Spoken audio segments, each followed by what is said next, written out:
Meron na rin tayo mga ano, may mga pasit lang doon ako dyan, mga ano yan, mga pinabili ko sa Pilipinas nung nakaraan. Kaya may mga konting dilata tayo, meron pa tayong miswa, mga asukal at kung ano-ano pa dyan. Dali lang. Dito sa kabila, nung meron pa dito. Ay, wala pala to. Wala pala.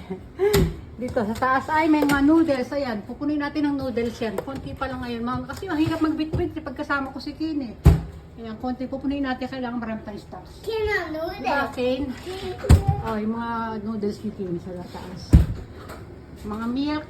May milk pa naman si Kin. Dito may mga pasta rin tayo pala dito guys. Ayan ha. Oh, mga sabong panlaba. Meron tayong oatmeal doon. Ay, may 5 kilong bigas pa pala sa taas. Tubigan pa natin. Bakit mo? Bakit yan? Dali na.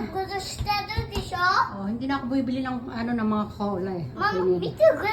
Okay, okay. Bawal na dyan. Halika na, halika na. Oh, pinapanood niyo yung washing machine habang umiikot-ikot eh. Sige na, halika na dito.